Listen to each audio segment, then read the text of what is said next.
You got, you know, can I still hear you? No, you muted yourself. Or did I do that? I can't unmute it. You muted it. Yes, I love it.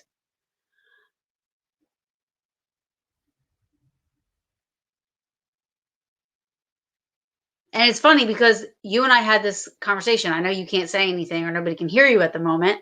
However, when I came on your show, you were like, there you are. Yeah. There you are. I don't know what, I think it was when because I wasn't going to wear my headphones. No, wear those bitches. I usually don't for my shows, but this is what I wear, these Razor Kitties when I do all my editing and stuff. So they're cute. I love them. Yeah, I got matching pairs with my wife. We both have the Razor Kitty headphones. So oh, that's awesome. That's awesome. All right, so I was just saying, how I was on the Everything Paranormal show a couple weeks ago, and he was sharing with me, all of my listeners, my followers and stuff that watch every week, they know that I never go on without any technical difficulties. There's always something, right? Right. And then when I came on your show, that's what you said. You're like, I'm always, and I said, so funny. I say the same thing every time. And then we go live and I'm like, I can't hear you. I know. See, I chose a bad time to unplug my headphones, and then I guess it naturally muted my mic and everything or something. So yeah. So I'm happy you're on. I'm sad we missed you a couple weeks ago. Or was that it was a couple weeks ago. But I said on the show, I said, I know there's probably, I give everybody the benefit of the doubt. I'm like, so we said we were going to try to get you on again. So I'm glad you are here. Yes. And for those of you, or for those of, because I shared your thing on my YouTube and on here and everything. But for people that don't know Josh Morris, why don't we start, in the beginning and how you are right now?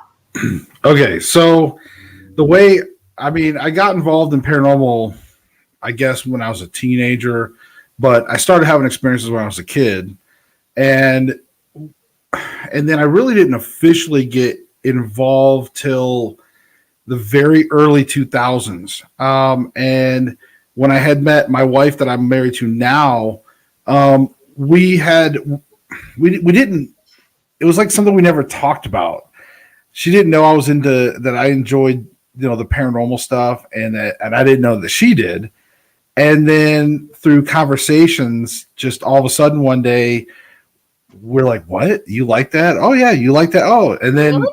So we discovered it was a common thing, and the next thing you know, we started to do just like anybody. You just start going out to cemeteries and you start having your own little adventures, your little investigations. And then it grew into something bigger. And next thing you know, we had a team called, at that time, it was called Bumps in the Night. Bitten is what we call it for short. And we took a vacation out to Daytona. And back then, it doesn't seem to be maybe the case nowadays, but I know back in those days, it was kind of customary that if you were going to go into somebody else's turf, you would find out what teams were the big teams for that area and just be like, hey, we're coming into town. So we did. We actually reached out. At that time was Dusty Smith of Daytona Beach Paranormal. So we reached out to him and we're like, hey, we're going to be in the area just on vacation. So Dusty was like, yeah, come on by, come see me. So we show up and she was doing ghost tours, and she had a DVD copy. I was looking around because I didn't know if maybe I had it nearby. Oh yeah. But she had this DVD copy, so to speak, from the TV show that she was in, and she autographed it for. She's like, here you go. And so, anyways, long story short, she had connected us up with TAPS, with the show Ghost Hunters. They had just started, and they were starting to get big. And she said, well, the show's taken off and Jason and Grant need help they're getting inundated with cases and all over the country. And, you guys are sort of the reputable team in the panhandle of Florida. So next thing you know, I started getting cases from Donna LaCroix at the time, who was their case manager back then, for TAPS. So next thing you know, we started doing the preliminary investigations for the TV show in our area. Like, so some of the cases that would be in that southern area around the panhandle of Florida, we got to go in and do those preliminary investigations. And that was a pretty cool time in our life because, you go there, you're kind of like representing the show. And people, yeah, no, that's awesome. You're from the show. We're like, well, yes and no, but yeah. I mean, it was pretty cool. And no, that is cool. And then fast forward to now, a few years ago, I just decided, I've been doing this a long time. I've got a lot of knowledge.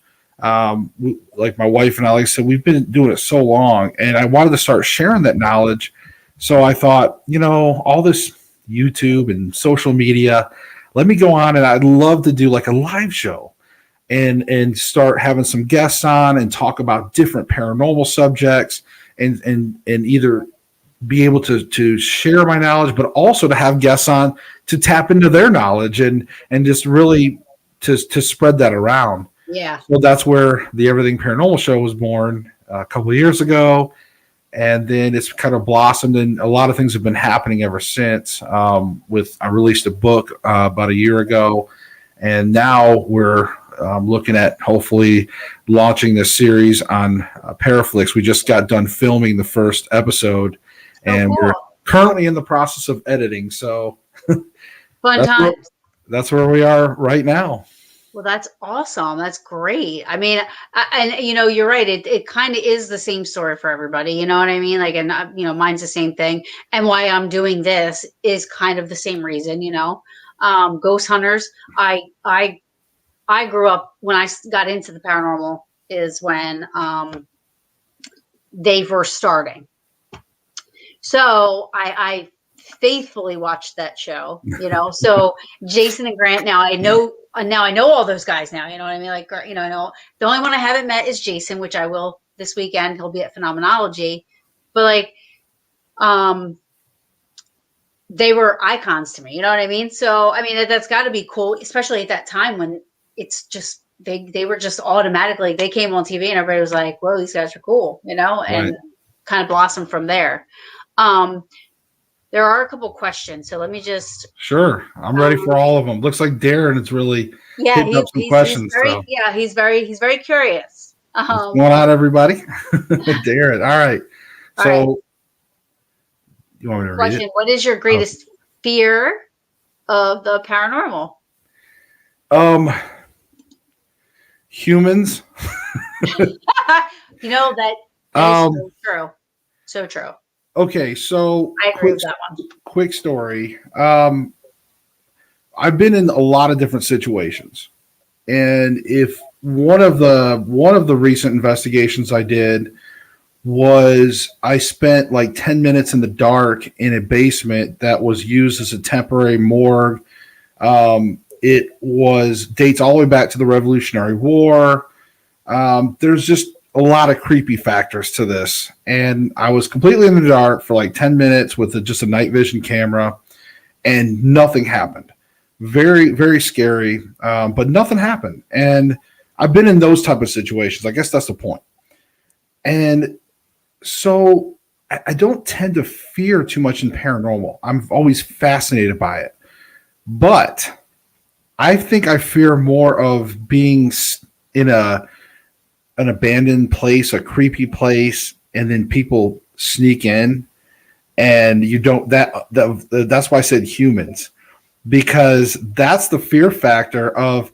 So linking this, I don't want to give away too much, but I was in a super scary type of place, and this is going to be in that first episode of our series. So I'm just giving you guys a little hint, a little sneak peek. But I was in a very scary place, and I was hearing nonstop noises, like just every few seconds noises. noises. And I'm like, and this place was quiet. This place was quiet all night. Yeah. But when I walked in, when I shut myself in this place and I had to be in there for 30 minutes, it started right off the bat, nonstop noises. That's crazy. And I thought people might have broke in. That would scare me. I'm like, I can't stop the challenge. Oh no. So when I finally got out of there, the noises lasted the whole time. And when I got out of there, because they were coming from not in the room, but around me. Mm-hmm. And when I got out of there, the noises quit. There was nobody there, So, but I think that's for me the biggest thing with paranormal is just being in some of these locations and really just kind of fearing humans coming in and interaction. Listen, let me tell you something. All of my friends we just did this, like, we went to the Pine Barrens just like a weekend or two ago. We were there. It really didn't turn out to be what we thought it was going to be, but we were, out there just being dumb. The whole time that I am planning for the trip, I was like, they'll all tell you, anybody that watches this show too knows, there's wrong turn people out there. Like, that's in my head. So it's like, we're in the woods, especially the Pine Barrens. And I'm like, there's going to be a wrong turn person. They're going to kill me and have sexy time on my dead body. I've seen this in the movie before. Like, just like, they're like, it'll be fine. But I agree with you. It's humans. Yeah. It's really, for sure. 1000%. Darren. I think like he had two questions, I think, about what's my favorite piece and what's my least favorite. I can answer both of those really quick. If you don't mind. No, not all. That's why I was looking. So Darren, my favorite piece really all around is right here. I got it right here. Look at this. So this is one of my favorite pieces right here. Just a good old-fashioned audio recorder. This is a Zoom H1 and whatever. It's got the multi-directional and the gain and stuff. But just the good old-fashioned audio recorder. And actually, the older ones are even better. But just a good old-fashioned audio recorder. I love capturing EVPs. That's always my favorite because out of all the different types of equipment, that seems to be where I actually capture evidence. Yes. Seriously. And I'm not talking about the fake stuff that's always caught. I'm talking about real capturing of evidence. As far as least favorite goes, trying to think really quick. Least favorite, I'm starting to become where I'm getting away from the SLS. So I have an SLS. So you guys are lucky. I have all this stuff right nearby. So I built my own. But it's quickly becoming my least favorite because I really have done a lot more research in the technology and the way that we're using it in the field. Just it's just not yielding anything that to me is credible at all.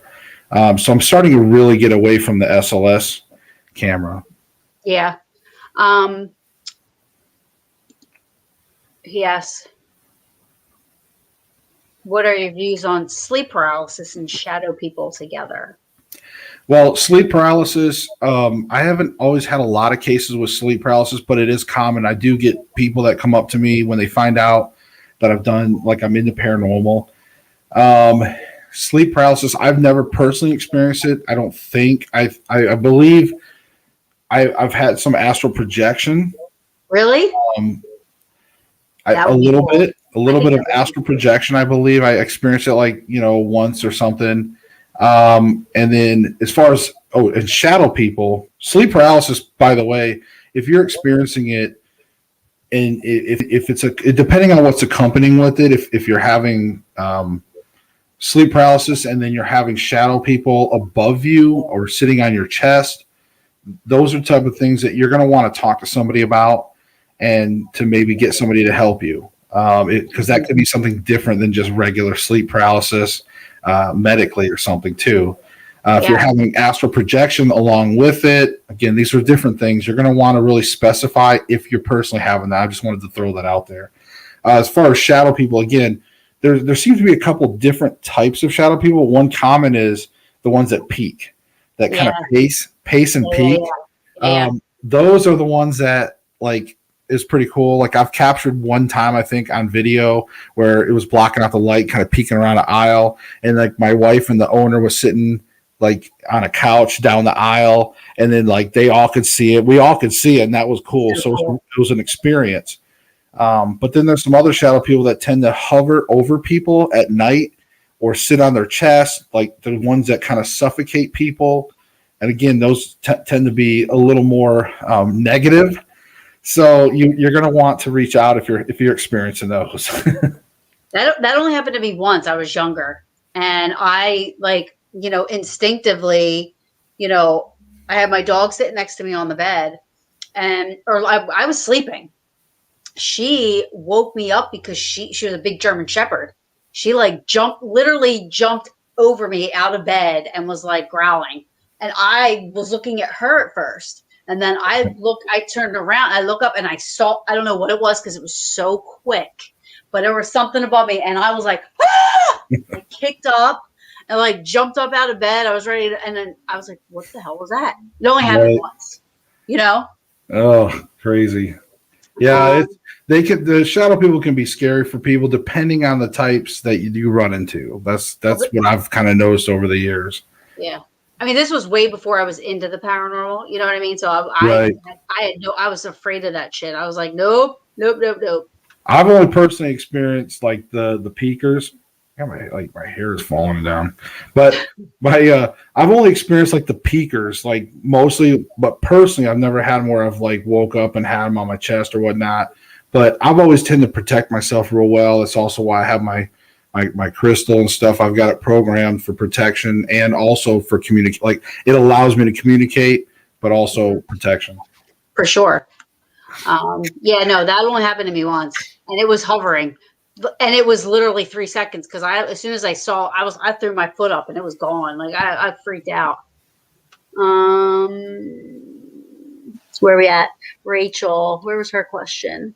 Okay, I should have brought my wife on the show too because she's got a lot of great experiences that she could have really explained. Oh, really? She's got other experiences that but she's at our son's little tennis event. He's got like a fundraiser they're doing. So cool. Oh, awesome. Rachel, my question would be, what is the scariest thing that has ever happened to you? The thing I just talked about earlier with where I was in this particular room and hearing noises. That experience was by date, but up to this date, off and on over 25 years of paranormal experience, that was one of the scariest things I went through because those noises, and I captured them. I did capture those noises, so they will be in the episode. But because I heard those noises, or because I heard that and it was nonstop in that one particular room, and then again silence as soon as I left. Silence before, scary noises the whole time in the dark. Like, now, were you like talking? Were you like saying like, talk to me? Like, did you, were you trying to communicate, or were you just like sitting there waiting for the 30 minutes to go past really quickly? I did a little bit of talking to the camera, but there was it was just it just kept happening every few seconds, sometimes maybe 10, 15 seconds in between, but they were going pretty good. And that's what I'm saying. I honestly was starting to think like, did people sneak in somehow?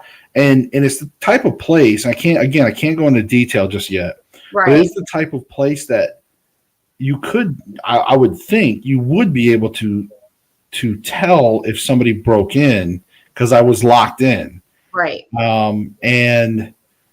But at the same time, because the noises were so loud and they were like on the other side and there's nothing, it's not like an external wall. Right. And even above in a different direction, it's like I was starting to doubt myself like right away. And so it made for an eternal long 30 minutes. And like I said, with other places I've been in the dark, yeah, it was scary mentally, Mm-hmm. knowing like, okay, I'm in this scary place that's dark and it's pitch dark, but there's a calmness sometimes and it's quiet and but this was just nonstop the minute the door closed. Wow. So yeah, that's Um, I want to make sure. I'm trying not to be too long winded on my answers, No, guys. you're fine. You're I know I saw questions and stuff. I don't want y'all to miss too many. from the UK. Hey Oh, I'm sorry UK. you're not feeling too good, Mohammed. I'm sorry. Um, oh wait, sorry. First time on here. Yeah, no, I've seen him. He's been on before. He's probably like Bob that shows up on my show all the time. He'll show up and be like, "Hey, this is a cool show," and he'll act like he's like the maybe first time here. I'm like, "What are you? You're always here, Bob. Come on." maybe he's commented on stuff on the page, and I'm just thinking he's been here. But welcome. I'm happy you're here, regardless.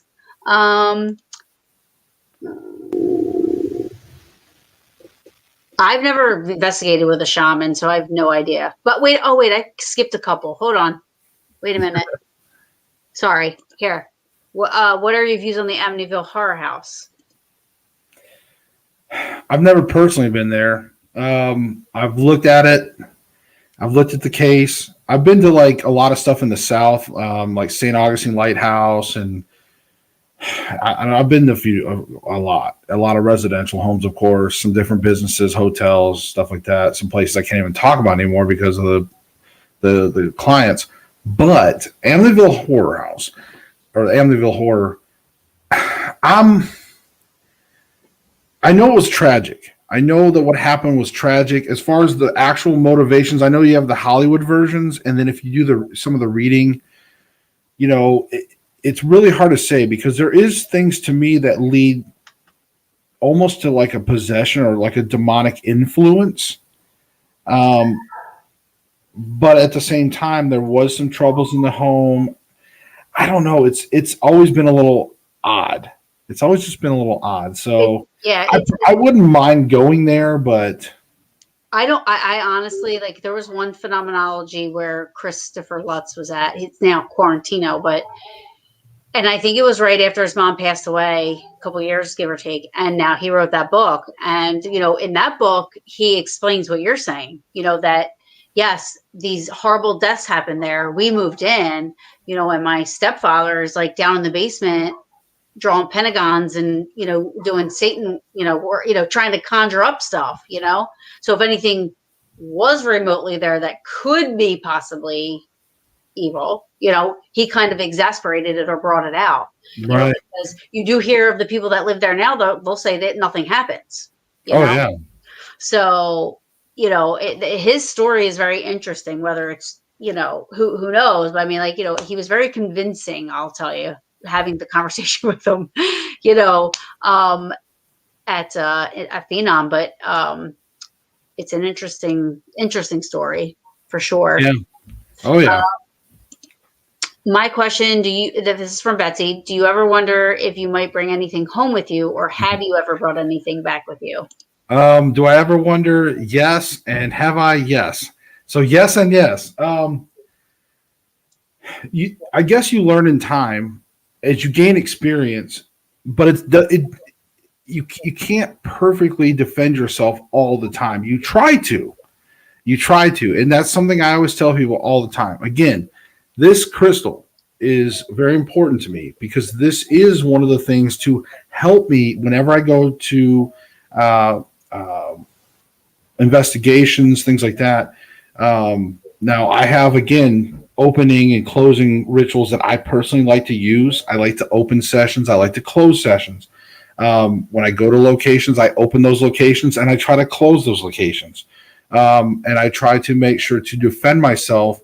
And again, this crystal is programmed for protection, but it also is programmed to allow communication. So that way it doesn't necessarily create a wall around me and I get no activity when I go to places. I want activity. I just don't want it to attach to me. So that's what this crystal does for me.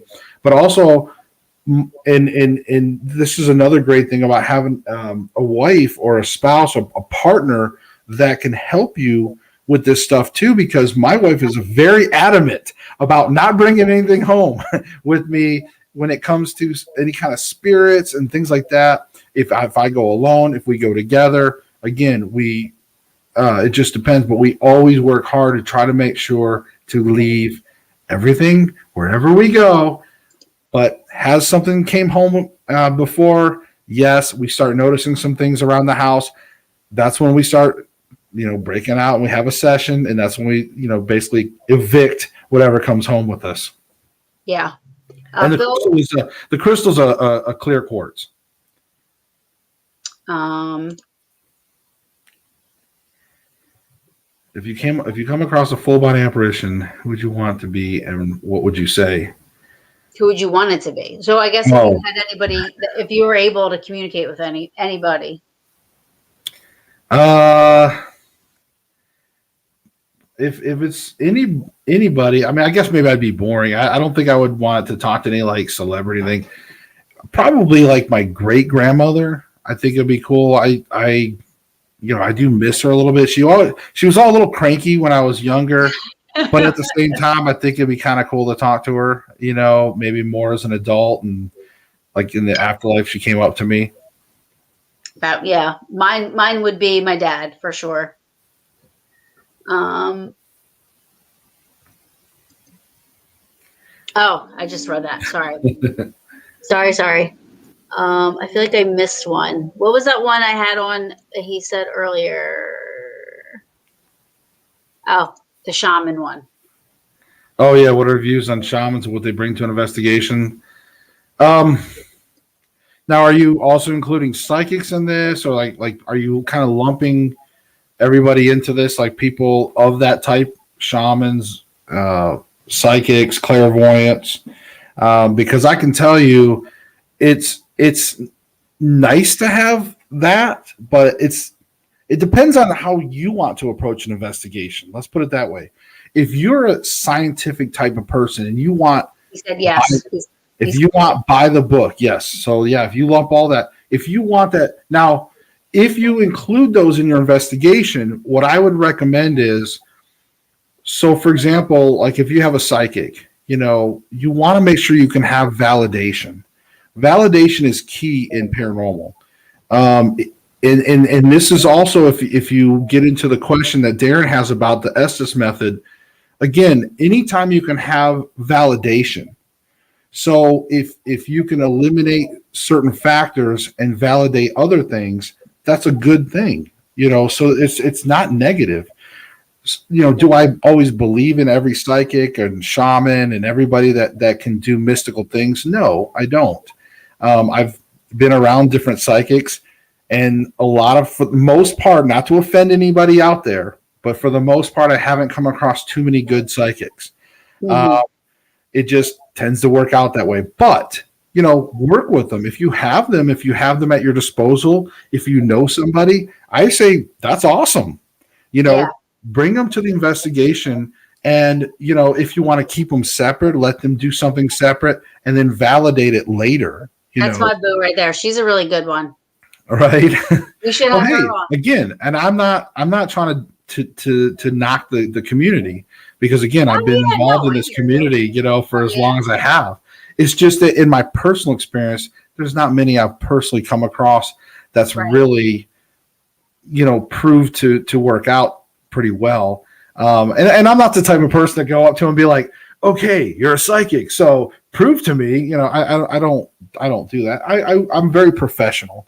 If a psychic wants to come with us on investigations, that's awesome. Hey, come on out and you do your thing, and then maybe we can validate it with some other findings. And then, but I would just make sure you do validation stuff. Yeah. And this is how I kind of investigate. I was just talking to somebody the other day. I mean, because a couple of the people that I would go on a private investigation with, I trust and everything, they do have the clairvoyance and this and that, but we'll go in there first and we take the claims and we walk around the house. We try to figure man-made reasons, it could be this, it could be that, whatever. And then you're like, okay, let's see if it's something else after that has kind of. Right. And see, and we're not like my wife and I, like our team, we were never like fully clinical. I don't like to just be a complete stiff and just do like, let's set up our cameras and EVPs and this and that. Like my wife is sensitive. Like we use her abilities to determine certain aspects of whether there's negative things, positive things, where the hot spots are. It's good to use some of that intuition and like what I call the mystical side of things. I do dowsing rod sessions, which aren't always popular. So there is some of the things that you can do. You can mix it up a little bit, but if you're going for that scientific approach, that's when you want to make sure that you can validate some of those things. So if I do like a dowsing rod session and then a psychic comes in later and then is getting the same answers, that's pretty cool. Like that kind of validates something. It's like, oh, I talked to a female that passed away back in the 70s. And then if a psychic comes in and says, hey, there's a female here, and I think she died in the 70s, it's like, whoa, cool. Like that's validation. You know what I mean? So, especially if it's not known. Right. Yeah. I mean, and because I probably close my brain off a lot because because I don't think I could ever have that type of ability. I think it's really cool to be able to do what some of my friends can do. But once in a while I surprise myself because I'm not trying to do it. And then when I get something, I just throw it out there and then later on it gets validated. So it's very once in a while for me, otherwise I'm like I can hear very well. So, I'll be in a place in a building and I'm just like listening to the sounds of the building, or sometimes like I can hear disembodied voices where I'll hear it, I say what it says, and then on my recorder it picked it up and it sounds like, like I'm mimicking it, how it's sounding, and it's sounding that way. So a lot of times for me, that's all the validation I need. I'm like, I heard that with my ear. I said something and then now it's on my recorder. So I can't explain that. I really honestly can't explain it. So what about things that you experience that you don't get on recorded? Like, how do you feel about psychomanifestation?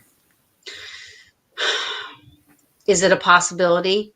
I hate to say yes, only because that defeats my 10 years of everything that I've been doing. Because, if you start to believe that, your mind can create, which it is a possibility. I mean, the mind is a very powerful thing. I mean, I do talk about that a lot. Like, women can convince themselves they're pregnant or not pregnant, and it's the opposite.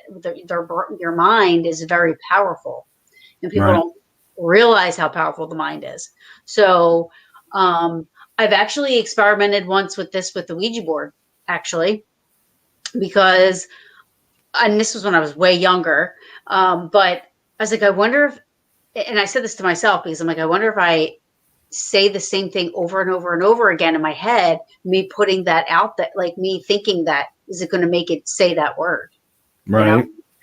And it did. I said the wrong answer. I asked a question that should have had A, and in my head I'm saying B, B, B, B, B, B, B, B, B, and it went to B. Right. So in my head I'm thinking, no, if I was really like communicating with something that knew, it would be knowing. It would know the right answer. Well, I think for me, like, I do believe that there is a degree of psychomanifestation, but I think it could be the spirits. In other words, our mind, we have energy and we have the alpha waves and things like that. Excuse me, like I don't have any water on me. Oh my gosh. You can go get water. But so I do think that just like with spirits that can manipulate the energy of voice recorders and camcorders and all those things, I think that there is sometimes a little bit of ability that they can manifest things using your mind a little bit. And that's why sometimes, I might experience something that nobody else on the team sees, or vice versa. They might see something. I'm like, I didn't see anything, or we may not capture it on video. Right. So it is interesting. It's something that I always try to keep that in mind too. Yeah. But you know what though? I was just thinking this too. And I think this is what you're saying. Just as like they would use the equipment maybe to kind of help themselves manifest, they could use our minds to give us to let me hear them. They're gonna use my ears to let me hear them. You know what I mean?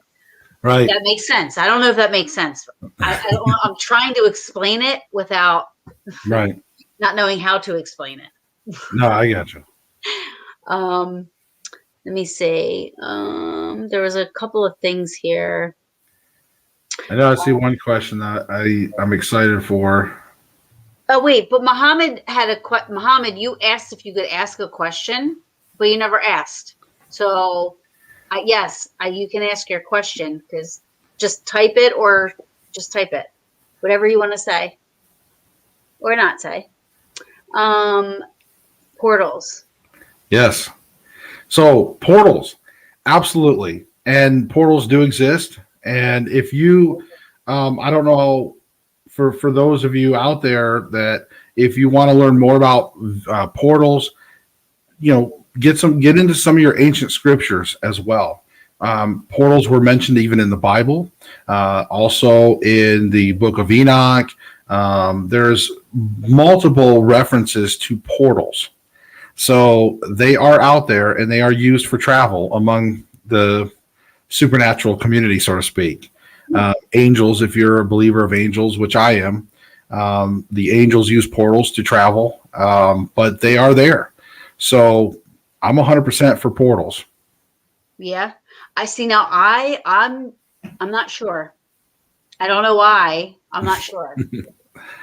Oh, sure. I mean, hey, maybe I don't know enough about it. I also had a crazy aunt that would talk about a cat coming through a portal in a room and stuff. You know what I mean? So I think as younger, it always seemed like very made up because of her stories. So, right. But I know a lot of my friends believe in portals. They do think there are portals. They think that there's, Right. So I don't knock it, and I'm not saying that it's not possible or true or whatever. I just can't say that I believe that there is that is there. Oh yeah, and kind of following up, like Darren asked about how many portals can be one place at a time. I'll just continue on with that as well. But with portals, again, you got to remember that they are used for travel. Can gateways be open that allow access to other things? Sure, why not? It's in theory, you're always going to have points where you can cross over to different. And the way I talk about it is think about there's different spirit realms. And the way to think about it is think about your radio. Okay. So imagine you're on one station and you hear like a ton of music and it's flowing through your car. You've got stereo sound all through your car. It sounds amazing. You can hear everything. It's almost like being in a whole world on its own. And then you change the channel up just one little frequency, up one more notch. You go from like that 99.9 to that 100.9 or 0.7 or whatever. And all of a sudden you're in a whole new world, new music, just completely different thing. Well, spirit realms, again, very energy levels, frequency based, things like that. So there is going to be those jump points, what they call like channels or these portals. And so portals exist. How many can be in one spot at one time? I don't know the full rules of them. I mean, again, nobody knows. I just believe in them because I know that there's a lot of discussion about those all the way back to ancient times. And it does seem to be where I have experienced where paranormal does tend to bounce. Now, I don't know if that means like if I pass away and I'm a ghost in my house, if I can use portals or not, I don't know. The most common portal that I think that everybody probably would recognize is the white light when you die. There's all these stories about the white light when you die and people go into the white light. That's a portal. That's a portal that takes you to another place, whether you believe it's heaven or the next step or whatever you personally believe in. But that's a portal. Right. Yeah, that's cool. That was a good answer. Now that doesn't seem too far fetched for me. I get it. And then Alora said, "Don't think of portals as a round hole," which is in my Right, head. That's what I'm thinking. Yeah, in my right. head, I'm thinking. So Like it's Doctor funny. Strange or something. I don't know, Yeah. like creating So when you say something. portal, I'm thinking like this portal's opening up, and there's something coming in or out of it. you know. Um, but I'm wondering, like, so could that be like the Bermuda Triangle? Sure. I mean, that's one of the theories that there are some portals there, but I think that the Bermuda Triangle tends to be there's a lot more discussion about certain magnetic energy and maybe a certain vortex points and things like that where things are getting lost or but there could be a portal. I mean, that's a theory. So do you think the the magically disappearing stuff and all, you think that it is physically out there somewhere? You just think that. I don't know. I have never fully weighed in on the Bermuda Triangle completely because there's just so much to take in on that over the years. But it's possible that there could be portals, and who knows? Maybe those portals have been, or aliens could be snatching up ships, stuff. Again, that's a mystery, that I Yeah. honestly I don't even want to try to wrap my head around that one right now. Seriously, that's Oh no. crazy. Yeah, all that stuff is. I mean, you think about like all that stuff, like um, not just the Bermuda Triangle, but Stonehenge. People say that stuff happens there, and I mean, there's so much. Um,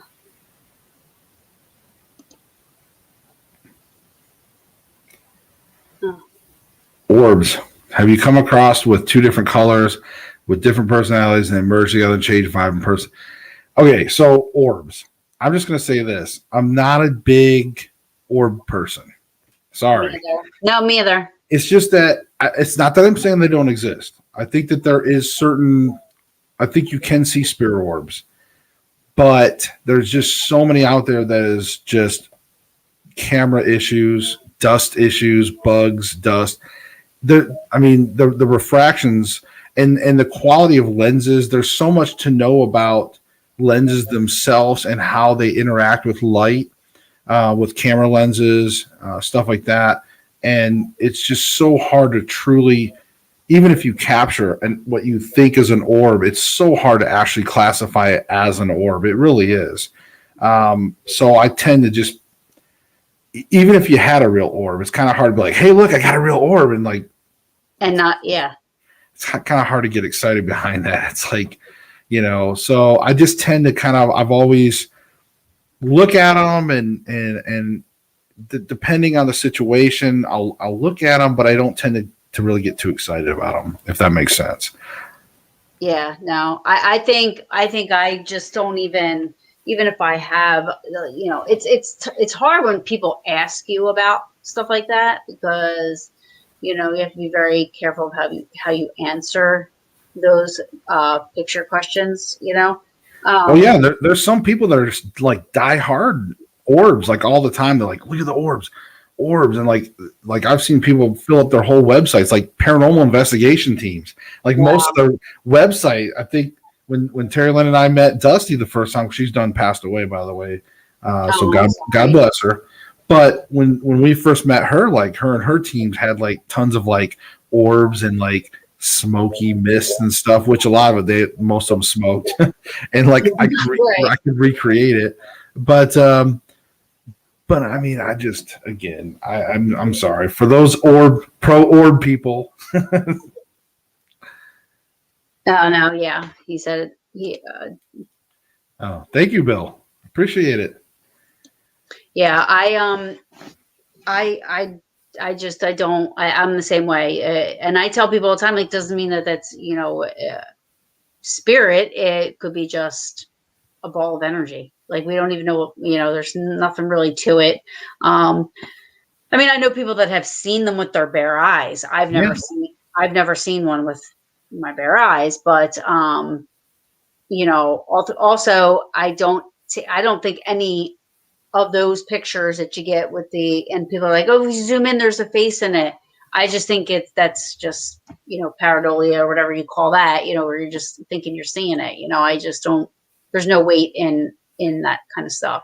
Sure. And like I've been around long enough to where I'll never discount out something completely. Like I'm not going to have, like, I would never have somebody come up to be like, "Hey Josh, it's nice meeting you." And like, "Hey, I saw like Dog Man the other day, and I'm not going to be like, Dog Man, that's stupid. Right. I would never do that. Like, Right. I always leave everything open for possibilities. Just like with spirit orbs, I don't just blow off here. Yeah, sometimes like my wife and I'll be sitting there like we'll see something on TV and they start getting excited about spirit orbs. We'll shoot each other a look and just like kind of roll our eyes a little bit. Like sometimes we'll do that. Yeah. But for the most part, like I said, I'll always leave it open for possibility because I do believe in the paranormal. I know there's something out there. Right. I know there is. Yeah. I can no longer be that skeptical. I still take a skeptic's approach on investigation, but I am definitely on the side of the fence where I believe. Yeah, no, I believe. And I say I'm not doing this to prove it to anybody. I do it to either help a client, somebody in a house that's having some issues, a private family or whatever, or historical sites, you're raising money for them, or doing the show and, helping peers out. Darren is like your question generator. Yeah. Thanks, Darren. Yes, but you've had some good questions. Seriously, you need to come and also watch my show and ask all these questions too, because they're great conversation pieces. Yeah. So, do I think this is a great question? By the way, do you the paranormal field is going in the right direction, and what needs to change? This is a pet peeve of mine. One, I don't think the paranormal field is going in the right direction. I think it's getting worse. I think that we have not had any significant findings in, I don't even know when. And I think it's getting worse unfortunately, because of YouTube. But I think it's because of some of these large YouTubers, and I don't want to specifically name names, but the fakers. I think we're getting a lot of these YouTubers that are starting to do this urban explorer style, which I love. I do love the first person urban explorer style, but they're doing it and they're faking things. They have assistants that hide behind doors. They say they're alone or whatever, but either way, they're out faking things, and that's what people are really watching. When you look at investigators on YouTube that are what I would consider legit investigators, their numbers are low. And in all fairness, paranormal investigating for the most part is pretty boring. Yep. But it's the shock value of the fakers that have people just lining up. And then you have like your top five most scariest or top fives. And I was on one of those with one of my Randonautica videos.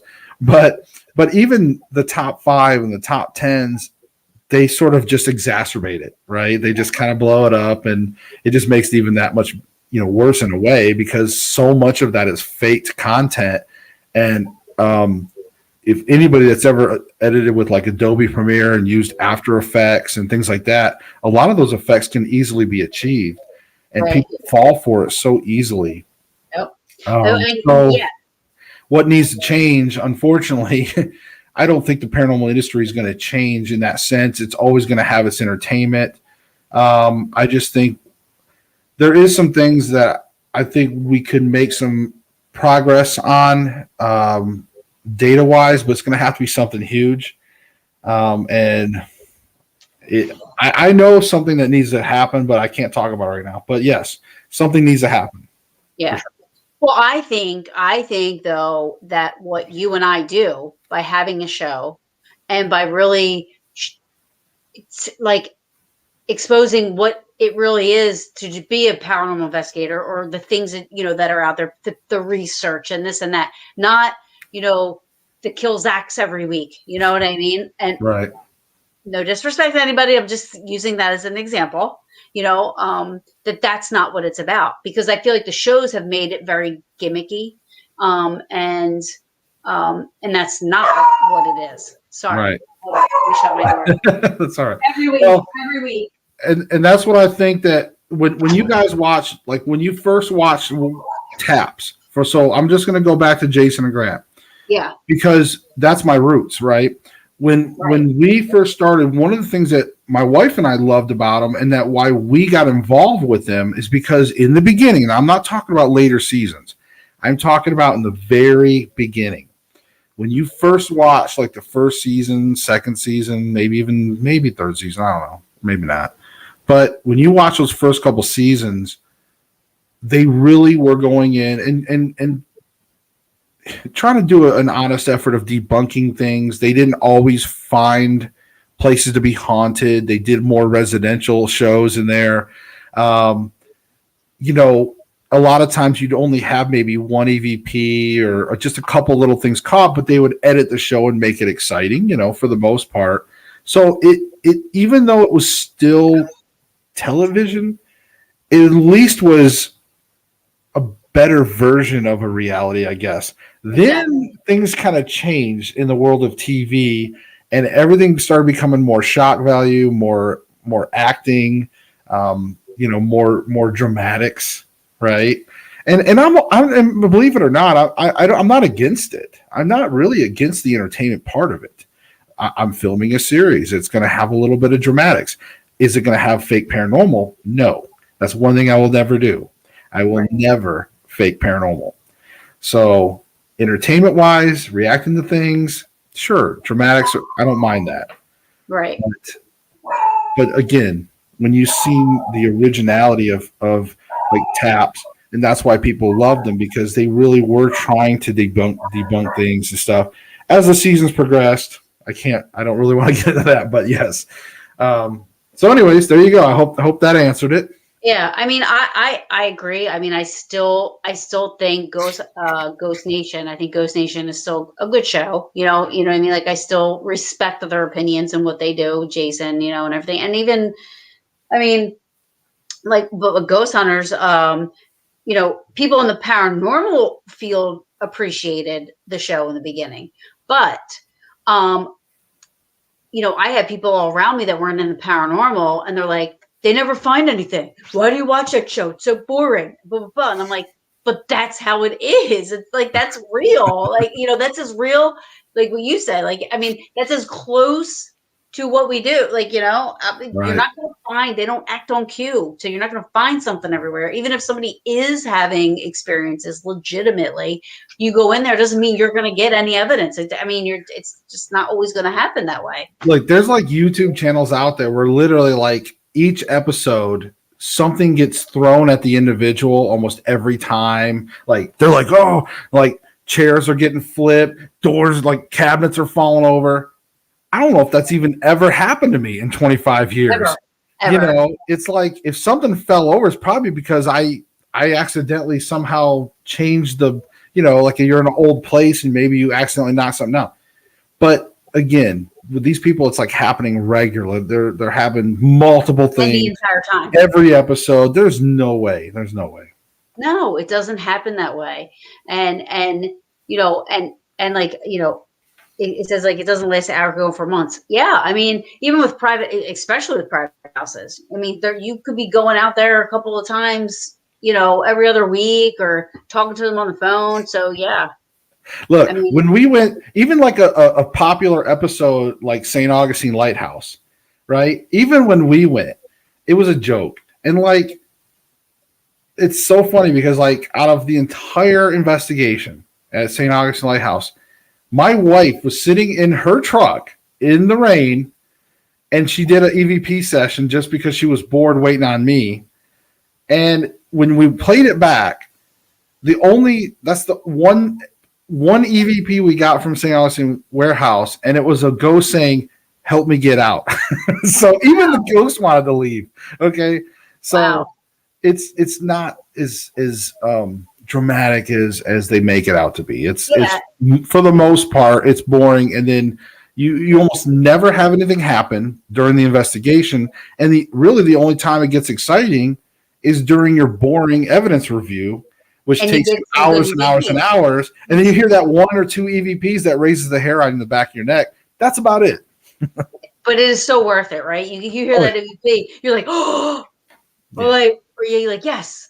Yeah, it's funny, man. What the hell was I just gonna say? I was gonna say something to what you were saying about um uh damn it. I hate when I do this. Yeah, I know what you Because mean. I was thinking the one thing and then you said that. And then like when we were I mean like shit. Well, yeah, and I'll probably start talking about something that you'll remember. You'll remember. I know. And then But you'll that's think what I'm of my saying though. You'll but that's how it is, and it is worth it. It is worth it when you do get to capture that one EVP. At least it is for me. It's only if you start to go, if you start to get bored when you capture an EVP, then that's when you maybe need to rethink what you're doing with paranormal. Because even to this day, if I can capture one EVP, that's awesome. Like I still am like, oh that's my what Troy god, that's so said. cool, All it takes is that one voice. right? Right, exactly. Especially when you get like some good and it's EVPs. When and you it get like a tells you class A or okay. class B. Yeah. Yeah. Um mm, that people are misinformed for sure. Well, and that was the one thing that bothered me why I started. Because you had the people that were the entertainment was just so over the top, and they're running around and saying, come kill me and throw something at me and hit me. And I'm thinking, there's a 13-year-old watching this show right now thinking that that's how he's supposed to investigate, and I'm like, no, that's not how you're supposed to investigate. So that was Yes. another thing that pushed me to do this.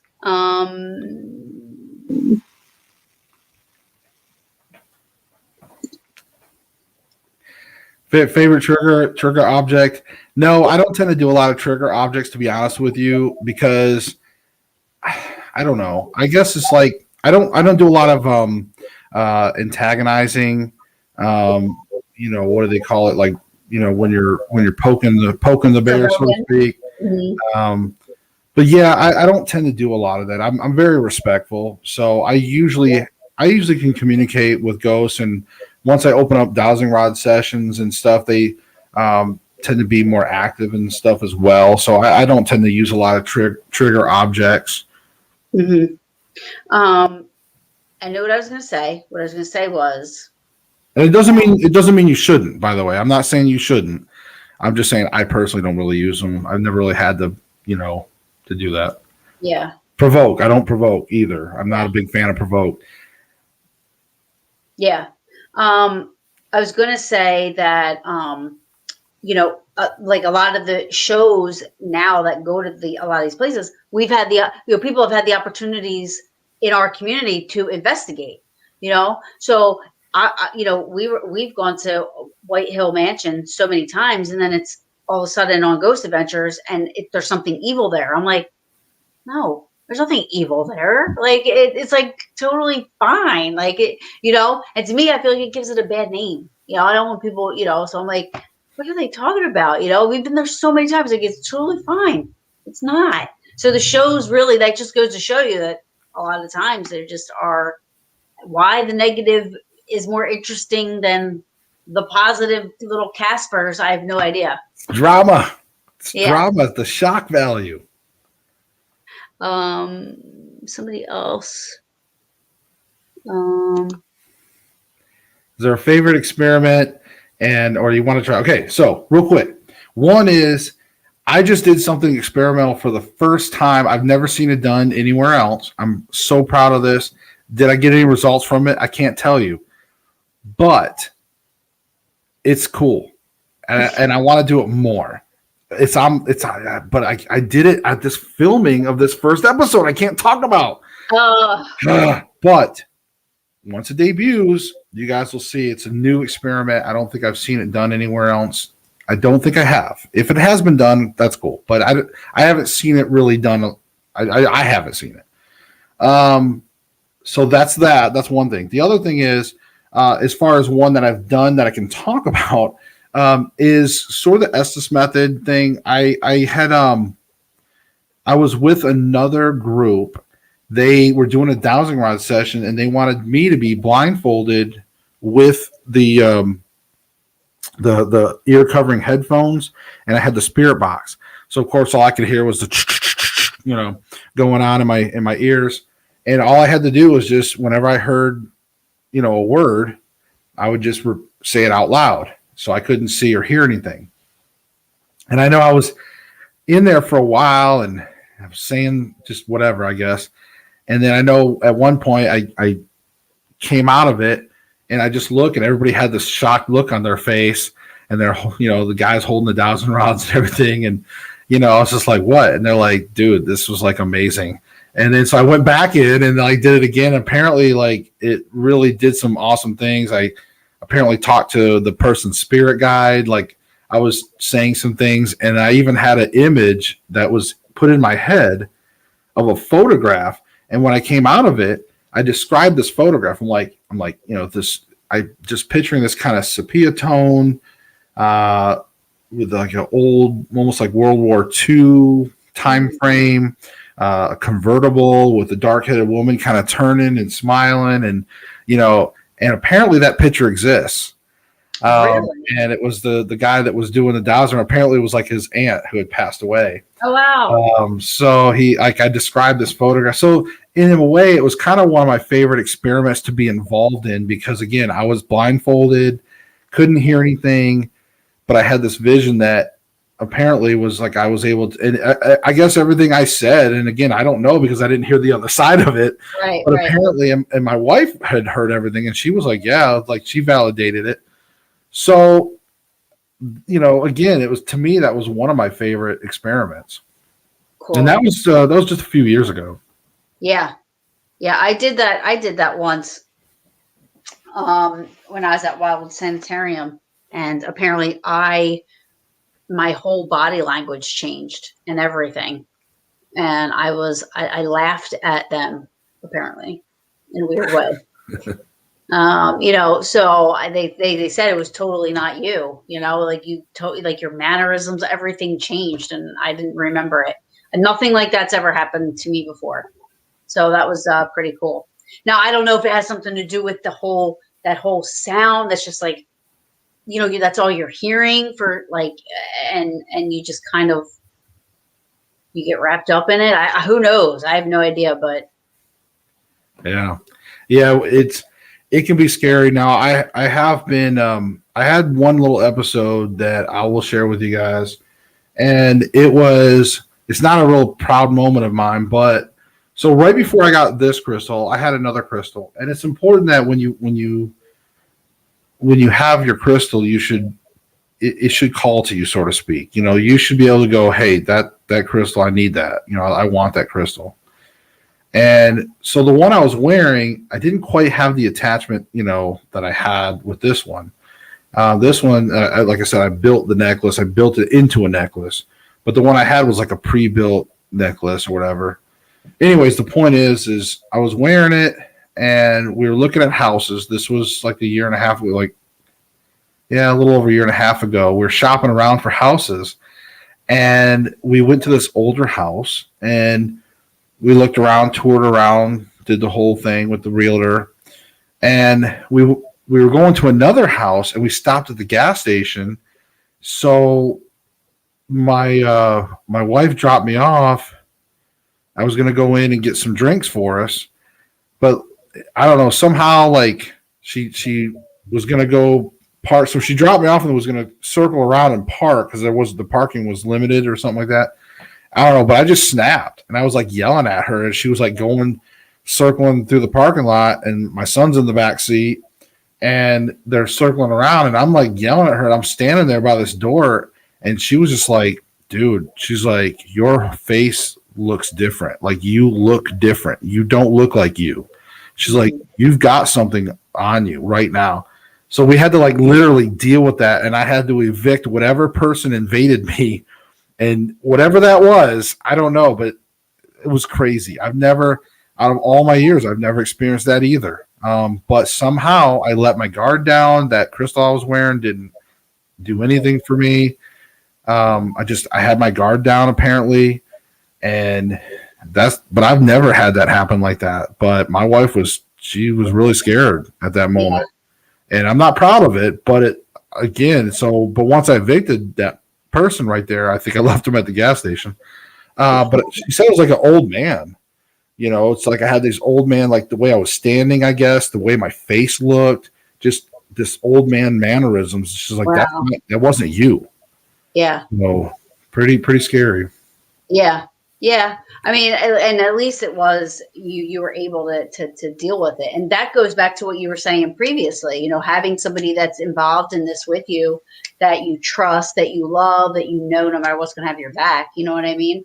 And is able to deal with that stuff as opposed to being like, what's happening? You know what I mean? Like, I don't know what you're crazy or you're freaking out or whatever, Right. Somebody that can call you out and be like, dude, what's up? Yeah. So he wants. And I wanted to add too, real quick, provoking. Like, I'm not 100% against it, but I agree there's a place for it. Mostly for ghosts that are picking on people, and you need to draw them out.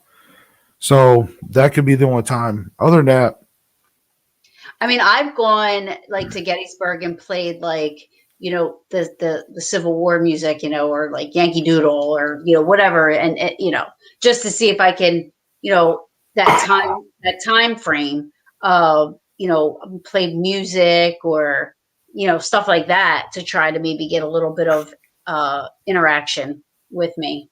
But I've never like been like, yo, motherfucker, bring it, or right. And it's crazy to me that, there's been a lot of clients over the years that have said, well, I stood up in the middle of my living room and I was like, get the fuck out of my house. I'm like, no, no. Right.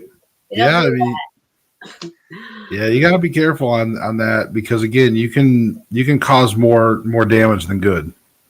So I don't know what this is. What are your views on scrying mirrors, like scrying? I personally have never got into scrying. I can't give you a view other than I don't mind most techniques.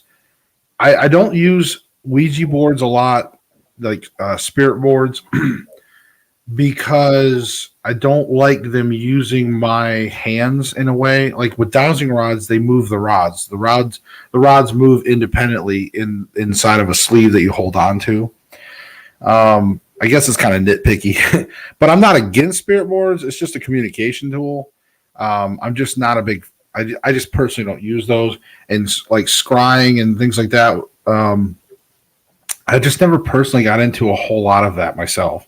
I've mostly done just the audio stuff, recording things, and just trying to gather evidence like that. And what's a scrying mirror? What is that?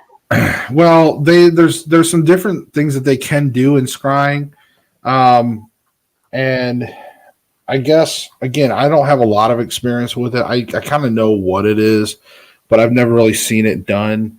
And I think they did. I think there was an episode on what was it? There was one of them I saw with one of those houses. It's kind of a notorious house. I'm trying to remember what it is. It's up north. But anyways, I know there was an investigation team that had did some scrying on the mirrors. They did some symbols and things like that. Because some people believe that the mirrors are portals or gateways, things like that, or can be used as that. So Bloody Mary, right? I did that. I was so scared to open my eyes. Right. There was nothing there. But I still was scared. I was so scared. Psychological fear. Totally. I did not want to open my eyes. I turned around. I'm like, is she there? Well, and it also falls into the category of tulpas too. If you wish for something or you want something to happen, maybe that it could manifest. So if you do Bloody Mary rituals, are you actually making something really happen? Are you wishing for something or wanting something to happen? even using a little bit of psychokinetic energy. So Yeah, so this keeps coming up, and every time somebody says it on my show, I go, I'm going to win the lottery. I'm going to win the lottery. I'm going to win the lottery. I'm just going to keep putting it out there until it right.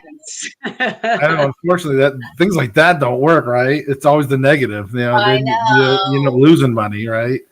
But yeah, like scrying, and there's a lot of different methods, and even if you're into things about um, like divination type stuff, there's a course I would recommend. Harvard offers it online.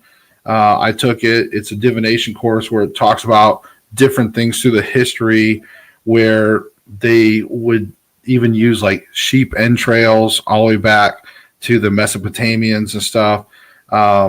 Different type of like rolling bones, uh, looking at bone fractures, different body part type stuff, looking at clouds, bird patterns. There's been, and of course, the stars, right, our astrological stuff.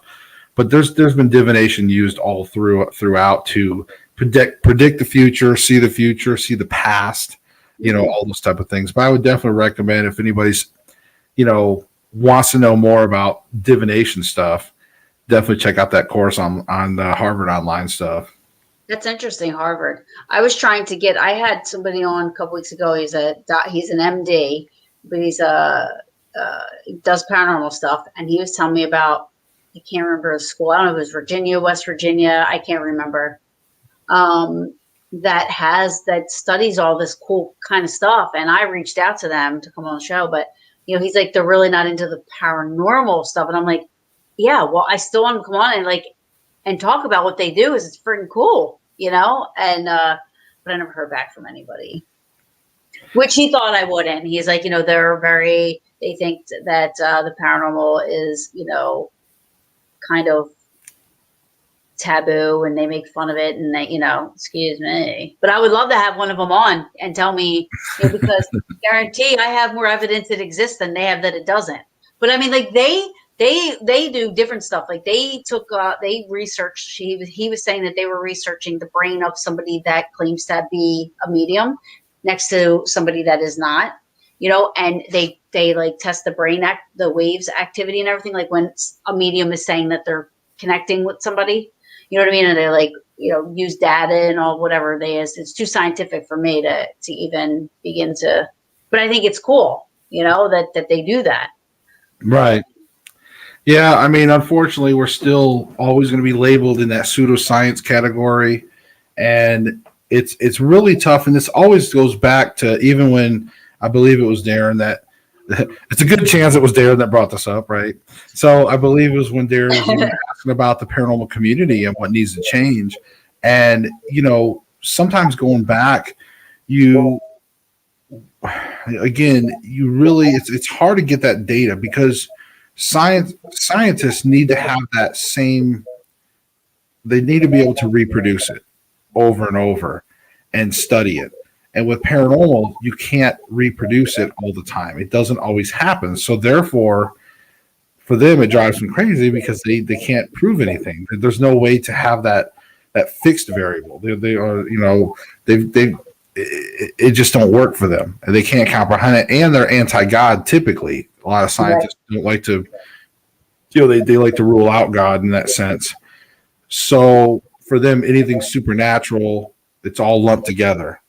Whether you believe in God or not, it's just that they lump all that together and they only like to see facts and they want to be able to reproduce things.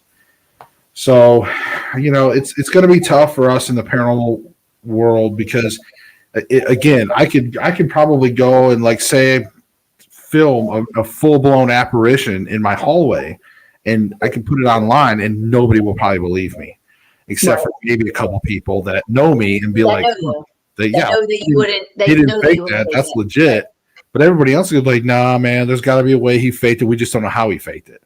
They'll try to reproduce it, and they'll be like, well, he just did a good job. Did you ever watch? Did you ever watch? Ghost. Did you ever watch Fact or Faked? Yeah, I've seen those.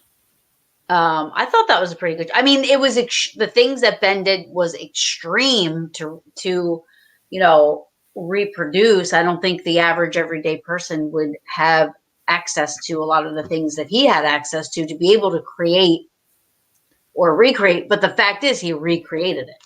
I would say that if you're following certain YouTubers and you're wondering whether their stuff is fake or not, then go check out a few channels that debunk paranormal channels. There's a few debunkers. Again, I don't want to just plug them, but there's a few channels that do a pretty good job at debunking some of these, paranormal channels. And and that's why I tell people, like, look, it's cool if you want something entertainment, fine. I'm not against the entertainment part of things, but they just need to understand that is entertainment. That's the only thing that ticks me off, is that they're trying to pass it off as, real. And you're like, well, we put for entertainment purposes in our thing, so therefore we are letting them know what? You're not telling them that you're faking it. I put for entertainment purposes on real stuff because it's entertainment for me and I'm providing it to the world. So I'm putting entertainment purposes. Doesn't mean it's fake, Right. They got, so they got to be more specific. That's just, that's I get worked up when it comes to fakers. Yeah, no, I mean, I me too. It sucks, So you have when is your show? Well, there's no set debut. I am a producer with Paraflix. Paraflix is a new streaming platform that if you guys go get Paraflix, you got to go get them through my link, though. I get credit for it through my link. So go to my social media and click on the link. But they actually they were $10 a month, and then they just now like dropped down. They're going to be like, I want to say it's like $3 a month or something. If you do like an annual, it's like $29.99. But it's all going to be exclusive paranormal content. So, and what's cool about them, the reason why I joined forces with them, one is because I wanted to be that next level. They also just joined with Roku. We just debuted on Roku. And but they don't want to just be like a filter, like a YouTube filter. They want people to spend their money every month and just say, well, I can just watch all this stuff on YouTube. Like, they are trying to strive for exclusive content that you can't get on YouTube. So that's what's cool about Paraflix. And you have a little bit of everything. You got your reality type stuff, and you also got your fictional stuff. So, and then you got your documentaries and things like that. There's a good variety on there. So, and I'm not trying to plug it. I'm not trying to do a commercial. No, do a plug. I'm just telling you why I like it. So my series, again, I just can't talk about it just yet until it officially gets approved to get released, because they just got to screen it, after I get done. But so right now I'm in the editing process. But once I get everything finalized, hopefully real soon, we'll be able to get that to them, and then we'll be able to start releasing the trailers and the series premiere and all that. And of course, I'll spread the links out through all the social media channels, and I'll probably even send you a link and all that stuff too. Yeah, so, for sure. And then are you still going to do the Everything Paranormal show, or Yes, I'm still going to continue doing the show. Every week, every Thursday night. I think tomorrow night, 9:00 Eastern time. I do my show live every Thursday night around 9:00 Eastern, and I'm still gonna keep doing that as much as I can always do that for. And then I actually just started a new thing. Once the last Thursday of every month, we now started the Paranormal Council. So it's a special show and we've done 2 or 3. We've done 3 of them now, where it's me. There's a Pio. I always screw up. A Pio Mayombe priest.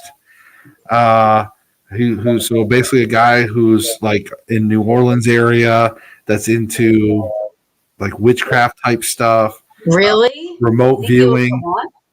Yeah, he's like a regular on my panel now. I So won't steal them. I just want them for like one show. yeah, no, I mean I'm sure we can talk to Stacy and see about getting him on there or Yeah, having him on that there. would be Yeah, cool.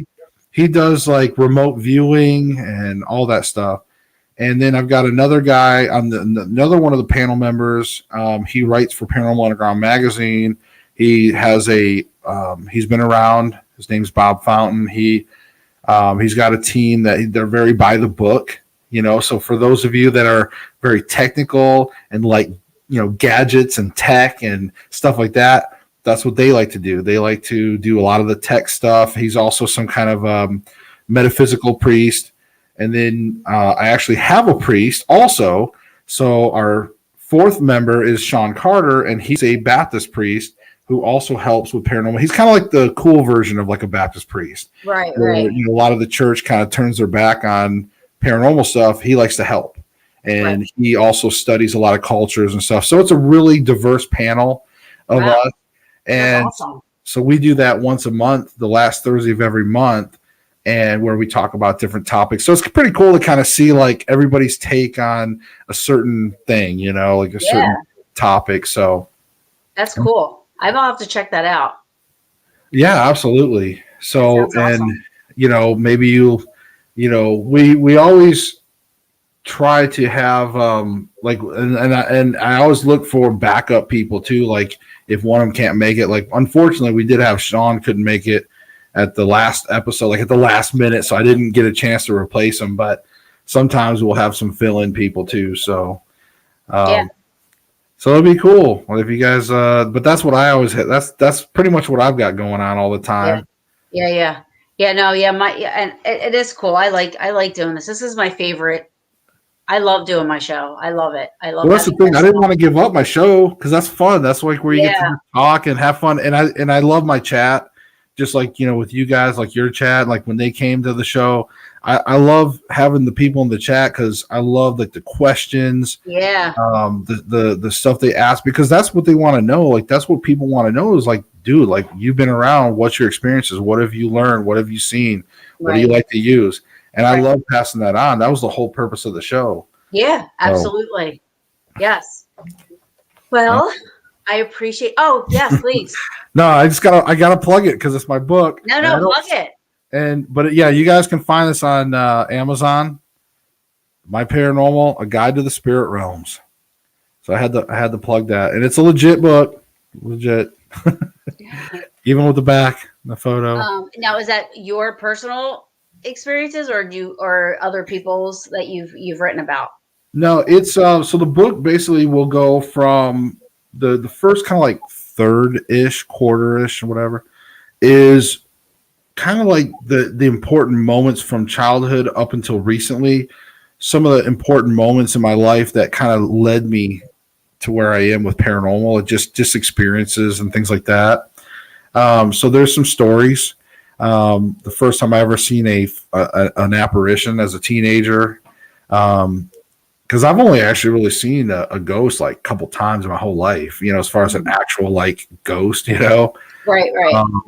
I've seen some dark shadows and things like that. But I talk about that, and then a lot of the other book is theories, and it's to help people talk about different aspects, whether it's just reincarnation, all these things. So I've got theories in there, and Oh, cool. I cite some literature in there and things like that. So I'm happy with it. Like it's done okay over the past year. I did the book signing thing. The only thing that slowed that whole process down was Corona. the, No, it just the slowed everything down, Corona. didn't it? Yeah, because it's like right before all that happened, it was like I was doing like book signing events, and I was going to these festivals, and like I said, and I was selling copies in person and on Amazon. And then we were going to do the Hexpo event in Asheville. We were supposed to be one of the special guests there. And then it happened and everything got shut down. And it's like Oh, I totally know. deflation. Yeah. We've just been doing this, being at home mostly, and then finally getting out in the field, Yeah. finally Right. being able to film again and stuff. So Yeah. it's awesome. That's the one thing I do like is at least we're able to get back out now. Absolutely. Absolutely. Um, and yeah, that speaking of tomorrow, I'm going to Gettysburg for phenomenology, so it'll be exciting. Nice.